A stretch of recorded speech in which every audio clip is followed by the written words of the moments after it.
আসসালামু আলাইকুম ওরহমতুল্লাহি ওবারাকাতু। প্রিয় দর্শক, আজকের ভিডিওতে আলোচনা করব মাথা ব্যথা ভালো হওয়ার আমল নিয়ে। মাথা ব্যথা হলে আপনি কোরআনের কোন আয়াত পাঠ করবেন অথবা হাদিসে বর্ণিত যে দোয়া পাঠ করলে নবীজি সাল্লাল্লাহু আলাইহি ওয়াসাল্লামের আমল অনুযায়ী মাথা ব্যথা ভালো হবে, এমন কয়েকটি হাদিসে বর্ণিত দোয়া বা কোরআনের আয়াত আজকের এই ভিডিওতে সহিশুদ্ধভাবে আমি আপনাদেরকে শিখিয়ে দেব ইনশাআল্লাহ।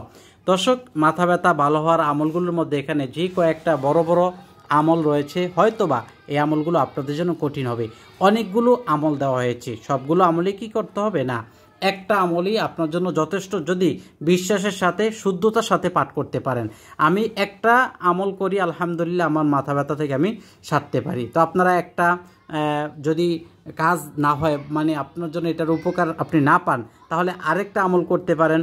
এই জন্য দুই তিনটা আমল ছোট্ট ছোট্ট বলবো। যেমন দেখেন, এই যে ছোট্ট ছোট্ট আমল, এই দেখেন সবাই, প্রথমে দেখেন এই যে আলিফ ও হায়ের আমলটা, তারপর এর একটু নিচে দেখুন আপনার এই সূরা ওয়াকিয়ার, এই যে সূরাতুল ওয়াকিয়ার ছোট্ট একটা আয়াত, এই আয়াতটা। তাহলে এই আয়াতগুলো যদি আপনি পাঠ করেন তাহলে ইনশাল্লাহ আপনার অবশ্যই ফল পাবেন।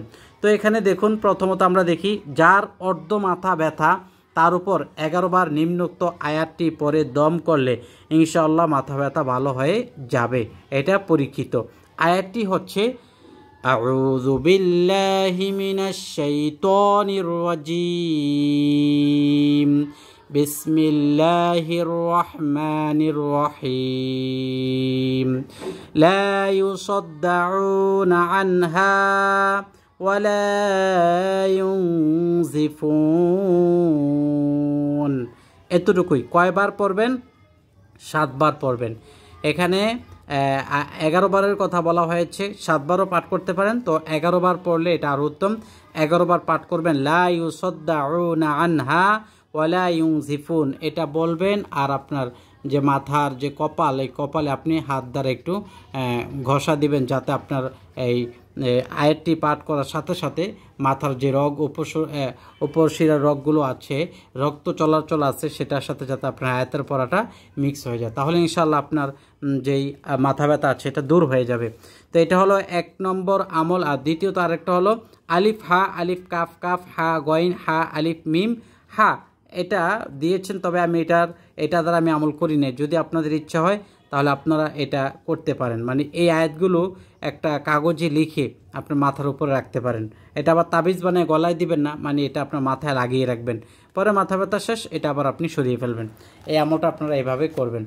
তারপরে 3 নম্বরে দেখেন আরও কয়েকটা ছোট্ট ছোট্ট আমল আছে। যেমন আসরের নামাজের পর সূরা তাকাসুর, আলহাকুমুত তাকাসুর হাত্তা যুরতুমুল মাকাবির, এই সূরাটা কম বেশি সবাই পারেন। তো এই সূরাটি আপনি দম মানে পাঠ করে ফু দিবেন। হ্যাঁ, এরপরে দম করবে, দম মানে ফু দিবে। এই সূরাটি পাঠ করে আপনি মাথায় ফু দিতে পারবেন। ফু দিবেন কীভাবে?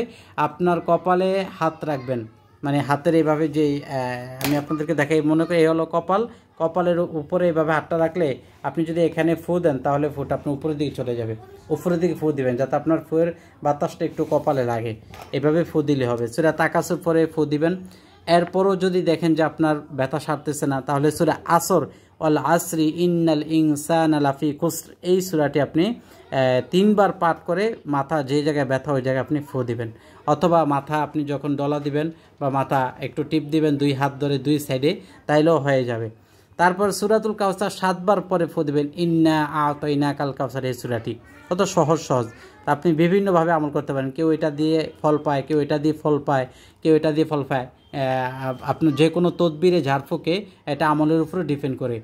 যদি ব্যক্তি একটু ভালো আমলদার হয়, তার জবান ভালো হয়, মিথ্যা কথা কম বলে, আমল আখলাক বেশি করে, দোয়া দরুদের উপরে যদি বেশি বিশ্বাসী হয়, তাহলে এই ব্যক্তি আমল করলে হবে। আলহামদুলিল্লাহ, আমি যত ব্যক্তিদেরকে দিয়েছি এভাবে ফু দিই, আলহামদুলিল্লাহ তার মাথা ব্যথা সেরে গেছে।